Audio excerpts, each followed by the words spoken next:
kekekalan, musik dan tarian,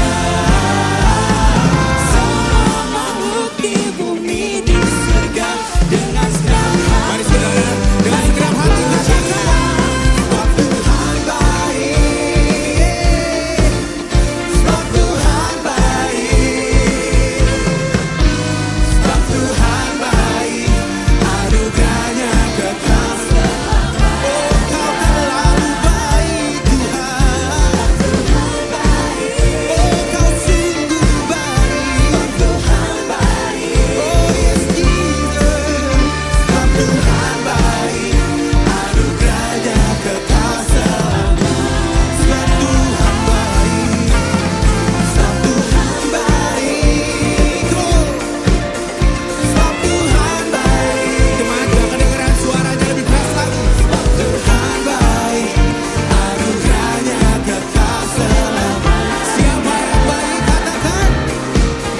Sebab Tuhan baik, sebab Tuhan baik, sebab Tuhan baik, anugerahnya kekal selamanya. Oh sebab Tuhan baik. Sebab Tuhan baik, anugerahnya kekal selamanya. Sekali lagi lebih dahsyat katakan. Sebab Tuhan baik, anugerahnya. Shalom. Teman-teman pemuda yang diberkati Tuhan, tema kita pada malam hari ini feel, tapi saya mengambil subtema untuk perenungan kita pada malam hari ini, yaitu persatuan dalam persekutuan pemuda. Ada rupa-rupa karunia, ada rupa-rupa pelayanan, ada berbagai-bagai perbuatan ajaib, tetapi semua berasal dari satu roh, yaitu Roh Kudus, satu Tuhan, Tuhan kita Yesus Kristus yang kita sembah, dan satu Allah yang mengerjakan semuanya dalam semua orang.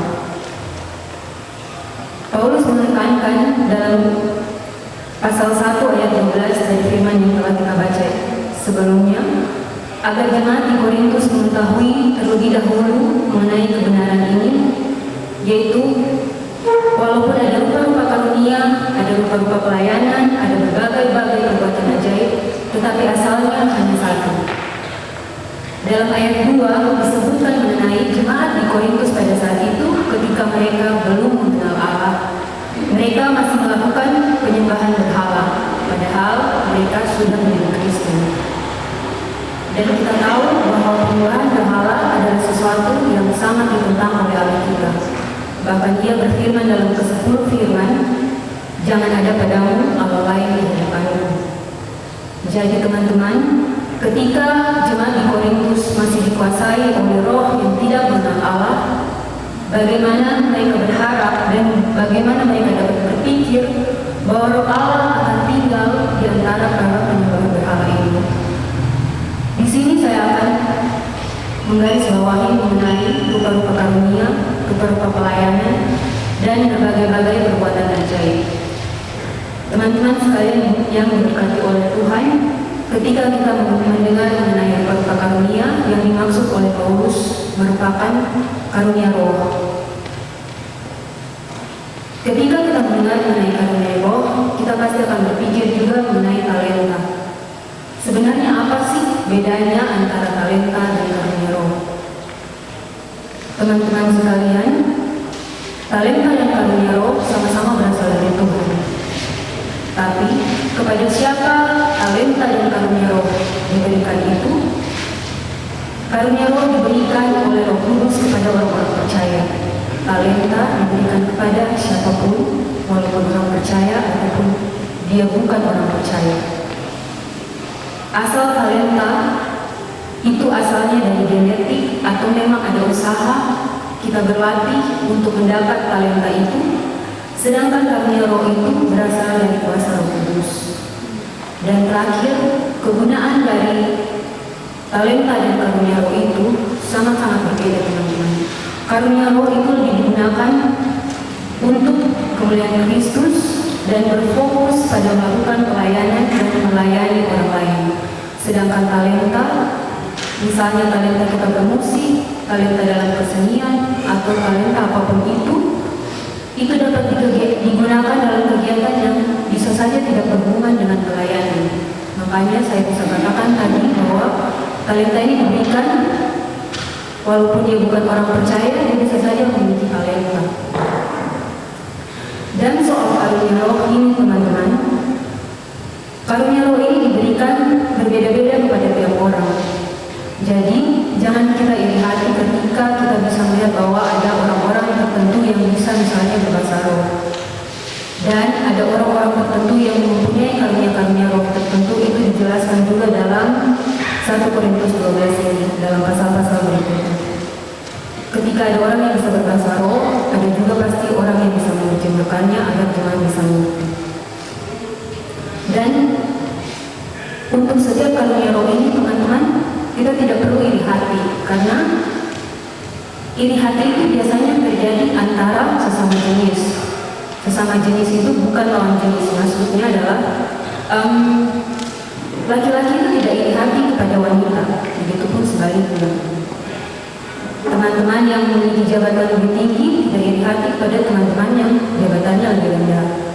Kenapa kita tidak perlu iri hati teman-teman? Karena teman-teman yang sudah berada di posisi yang lebih tinggi, ketika mereka iri hati kepada yang mereka yang tidak mempunyai posisi, misalnya, untuk apa sebenarnya? Karena ketika mereka dipercayakan tanggung jawab yang begitu besar dan mereka iri hati kepada teman-teman yang pada saat itu tidak memiliki tanggung jawab, gunanya untuk apa?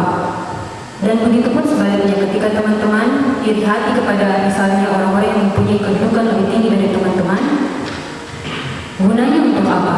Apa teman-teman bersedia untuk menanggung tanggung jawab yang dipercayakan kepada orang-orang yang memiliki tanggung jawab tertentu? Ini tuh teman-teman, ketika kita iri hati kepada orang-orang tertentu, kadang-kadang kita itu berpikir bahwa Allah itu memberkati kita lebih sedikit daripada orang lain. Kalau kita berpikir seperti ini teman-teman, saya boleh katakan kita punya konsep yang salah tentang Tuhan. Kenapa? Tuhan itu tetap punya berkat yang sangat banyak untuk memberkati teman-teman sekalian. Karena surga itu punya berkat yang tidak terbatas untuk kita semua. Pertanyaannya, apakah kita siap untuk diberkati? Karena kadang-kadang kesiapan diri itu untuk menerima karunia dari Tuhan itu tidak gampang. Itu ada prosesnya, tidak serta-merta dikasih. Kenapa Tuhan tidak langsung kasih saja kita berkat? Kenapa tidak langsung kita tiba-tiba diberikan apapun itu yang kita minta? Karena kalau kita tidak siap teman-teman untuk menerima itu, ketika datang masalah sekecil apapun, kita itu kadang-kadang langsung down. Kita langsung menyalahkan. Kenapa Tuhan maksudnya kasih berkat, tapi ada masalahnya di situ? Teman-teman, kalau ketika kita semakin ada masalah, pertanyaannya apa kita malah semakin mengeluh atau kita malah berterima kasih? Tuhan, berarti kalau ada masalah ini, Tuhan menguji kita supaya bisa naik level ke yang lebih tinggi. Berarti Tuhan menguji kita supaya kita bisa naik level. Kalau di sekolah kita punya ujian, di kehidupan kita punya yang namanya sekolah. Dia pilih lahir di kandang domba. Kenapa dia tidak pilih lahir sebagai anak raja? Padahal dia itu dari kerajaan surga, katanya dia anak raja. Kenapa dia tidak jadi raja? Ketika dia lahir, dia pilih jadi anak tukang kayu. Dia pilih lahir di kandang domba.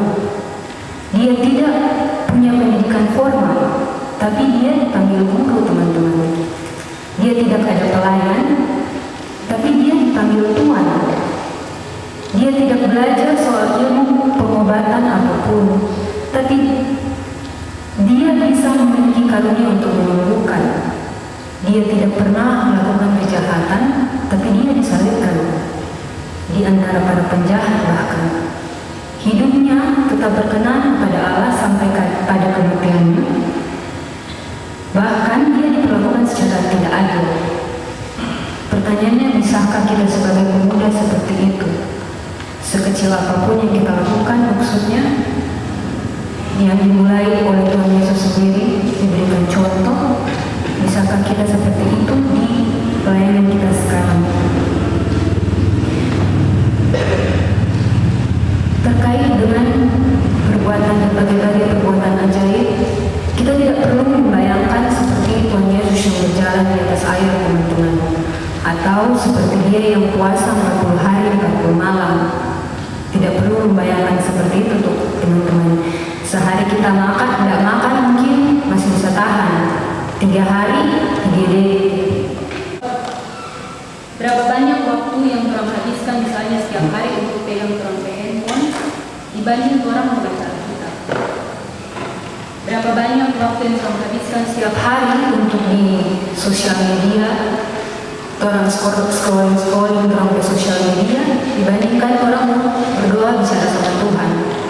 Orang 2 jam saja di gereja, orang semua mengeluh, lama cuma ibadah, belum kelar-kelar kan tadi. Kalau seandainya Tuhan itu punya sosial media, dia datang di zaman sekarang, kok dia lihat itu laporan buku kehidupannya teman-teman, kok kira-kira dia mengeluh di sosmed, dia bilang, lama juga ini cuma main email hari-hari, lama juga ini cuma di taman-taman, keluyuran kemana. Teman-teman bayangkan kalau misalnya Tuhan ada lahir di zaman sekarang dan dia punya sosmed, berapa banyak keluhan yang dia jadikan story, berapa banyak keluhan, berapa banyak gambar yang dia share. Nama dulu cuma kesan kemari dan dia membaca Alkitab, dorong pekerjaan cuma bakal lain, cuma minum. Berapa banyak hal-hal yang orang lakukan yang bahkan sangat menyakiti hati Tuhan, dan orang tahu sebagai pemuda seharusnya orang itu menunjukkan bahwa orang ini anak-anak Tuhan, tapi yang orang lakukan kadang-kadang malah sebaliknya itu. Nah, terkait dengan pemuda teman-teman dan terkait dengan roh itu teman-teman, ada dikatakan dalam 1 Korintus 6 ayat 19 bahwa tubuh kita itu adalah Roh Kudus, bait Roh Kudus. Pertanyaannya, sudikah atau bersediakah Roh Kudus mendiami tubuh kita yang setiap hari isinya bertentangan dengan kekudusan Tuhan? Sudikah Roh Kudus tinggal jika kita terus merusak tubuh kita sendiri lewat misalnya minuman keras, misalnya merokok, kita pakai narkoba misalnya, kita seks bebas misalnya? Pertanyaannya buat kita semua teman-teman, roh siapakah yang kita izinkan mendiami tubuh kita teman-teman? Roh Kudus atau roh yang lain? Dan terakhir teman-teman,